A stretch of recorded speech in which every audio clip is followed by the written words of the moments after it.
In the summer of 1998, while most people were still waiting minutes for a single web page to load on their dial-up connections, a group of ambitious entrepreneurs in Massachusetts had a revolutionary idea that would make them either very rich or very broke.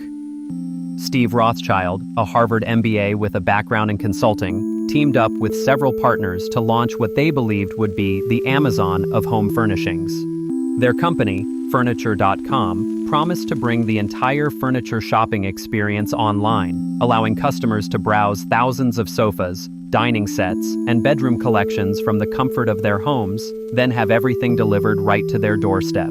It sounded perfect on paper, especially to venture capitalists who were throwing money at anything with a .com address. What could possibly go wrong with shipping heavy, fragile, expensive furniture across the country during the era when most people had never even bought a book online? The timing seemed absolutely perfect for Furniture.com's launch. The .com boom was in full swing, and investors were practically printing money for any startup that could spell internet. The furniture industry in America was worth over $70 billion annually, dominated by traditional brick-and-mortar stores where customers had to drive from showroom to showroom, dealing with pushy salespeople and waiting weeks or months for delivery. Online retail was still in its infancy, but early pioneers like Amazon and eBay were proving that people would buy products sight unseen if the experience was convenient enough. Furniture.com raised an impressive $75 million in funding, with backing from major venture capital firms who saw the massive market opportunity. The company's business model was elegantly simple: partner with furniture manufacturers and retailers, display their products in a user-friendly online catalog, take orders through their website, and coordinate delivery to customers. They would make money by taking a commission on each sale, without the overhead costs of maintaining physical showrooms or inventory. Steve Rothschild and his team were confident they could capture just a small percentage of the furniture market and build a billion-dollar business. The company's early marketing strategy was as ambitious as their funding rounds, and they quickly became one of the most recognizable brands of the .com era. Furniture.com spent over $40 million on advertising, including a memorable Super Bowl commercial that aired during Super Bowl 2024 in January 2000, costing them $2.2 million for the 30-second spot. The ad featured a quirky animated character and the tagline, "Yeah, we deliver," emphasizing their key selling point of home delivery. They also launched an aggressive online marketing campaign, buying banner ads across major websites and paying for premium placement in early search engines. The company hired celebrity spokeswoman Diane Keaton to appear in television commercials, lending credibility and star power to their brand. Their website featured an impressive catalog of over 100,000 furniture items from more than 1,000 manufacturers, with detailed photos and descriptions that made online furniture shopping feel almost as good as visiting a store. Traffic to their website exploded, with hundreds of thousands of visitors browsing their virtual showrooms each month. Customer surveys showed high satisfaction rates with the website's ease of use and product selection. For a brief moment, it seemed like Furniture.com had cracked the code on e-commerce furniture retail. But beneath the slick marketing campaigns and impressive website traffic, Furniture.com was discovering that the furniture business presented unique challenges that their .com optimism hadn't fully anticipated. Unlike books or CDs, furniture items were incredibly expensive to ship, often weighing hundreds of pounds and requiring special handling to prevent damage. A typical sofa might cost $50 to $100 just to ship across the country, instantly eliminating any price advantages that online retail might have offered over local furniture stores. Even worse, furniture was extraordinarily fragile during shipping, with damage rates that were astronomical compared to other e-commerce products. Customers who ordered a $2,000 dining room set expected it to arrive in perfect condition, but the reality of long-distance shipping meant that scratches, dents, and broken pieces were common. The company found themselves spending enormous amounts on return shipping and replacement furniture, often losing hundreds of dollars on orders that should have been profitable. Customer service costs skyrocketed as frustrated buyers called to complain about damaged deliveries, late shipments, and missing pieces. The logistics of coordinating delivery appointments with customers proved to be a nightmare, especially since furniture delivery often required two-person teams and special equipment to navigate stairs and doorways. The fundamental economics of Furniture.com's business model began to unravel as the true costs of furniture e-commerce became apparent. While the company was taking commissions of 10 to 15% on each sale, their actual costs for customer acquisition, shipping coordination, damage claims, and customer service were often higher than their gross margins. They were literally losing money on many orders, a situation that became worse as they grew larger and handled more transactions.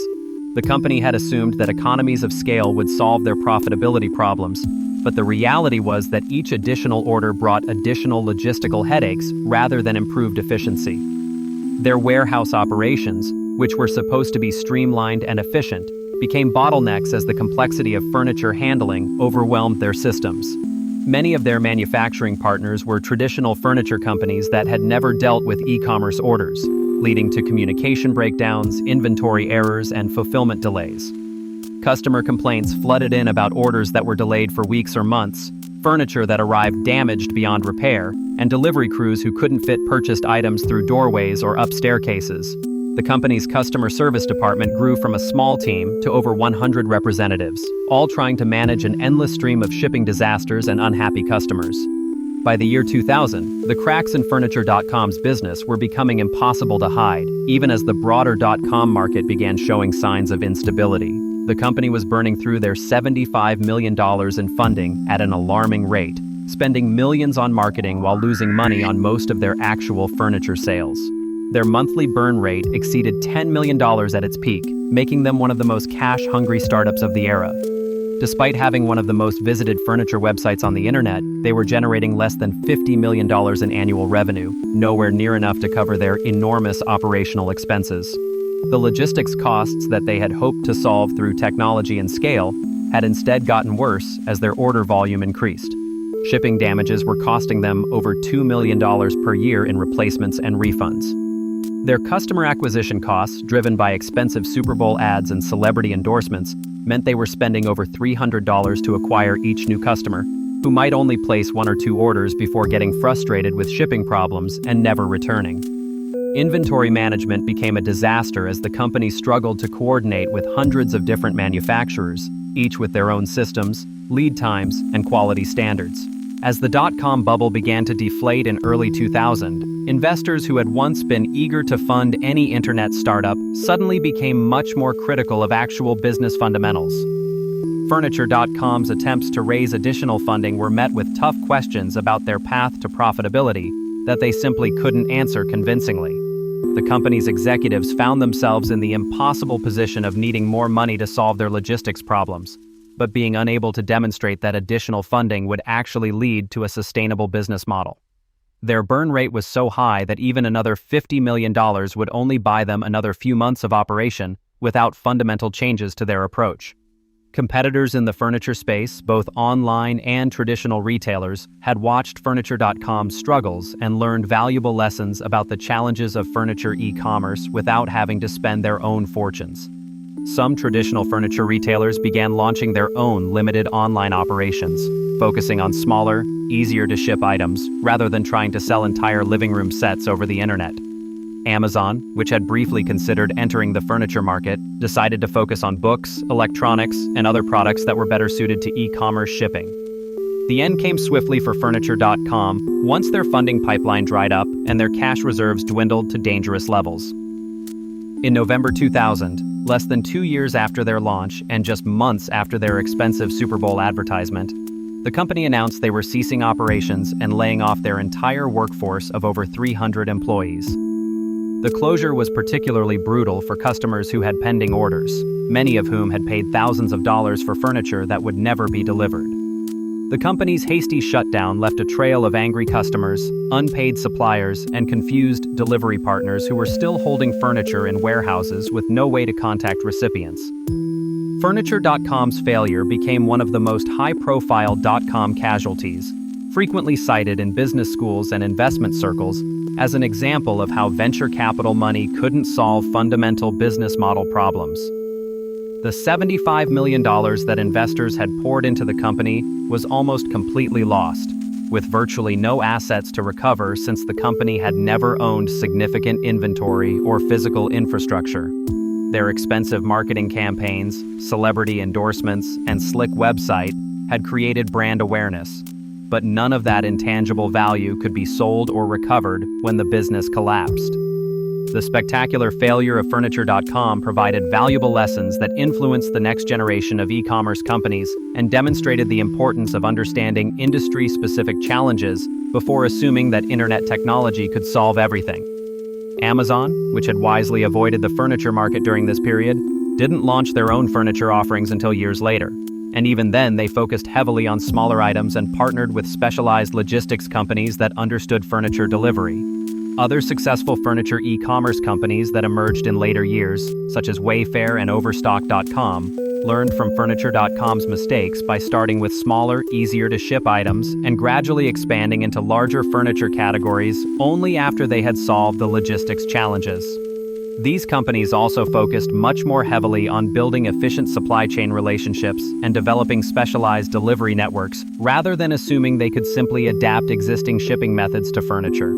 The furniture industry itself was also transformed by the Furniture.com experience, with traditional retailers recognizing both the opportunities and dangers of e-commerce expansion. Many successful furniture companies today use hybrid models that combine online browsing with local delivery and service, acknowledging that the physical realities of furniture retail require different approaches than other e-commerce categories. Looking back more than 2 decades later, Furniture.com stands as a cautionary tale about the importance of unit economics and operational reality in the face of dot-com-era enthusiasm and unlimited venture capital funding. The company had almost everything that investors thought mattered in 2000: a huge addressable market, experienced management, cutting-edge technology, aggressive marketing, and plenty of capital to execute their vision. What they lacked was a realistic understanding of their industry's physical constraints and a business model that could actually generate profits rather than just revenue. Their $75 million failure helped pop the dot-com bubble by demonstrating that internet technology alone couldn't overcome fundamental business challenges like shipping costs, damage rates, and customer service complexity. The lessons learned from Furniture.com's collapse influenced not just the furniture industry, but the entire e-commerce sector's approach to logistics-intensive businesses. Today's successful online furniture retailers succeeded by acknowledging and solving the very problems that destroyed Furniture.com, proving that the original vision wasn't necessarily wrong, just premature and poorly executed. The company's legacy lives on as a reminder that in business, as in furniture delivery, the devil is always in the details, and no amount of marketing budget can compensate for a fundamentally flawed operational model.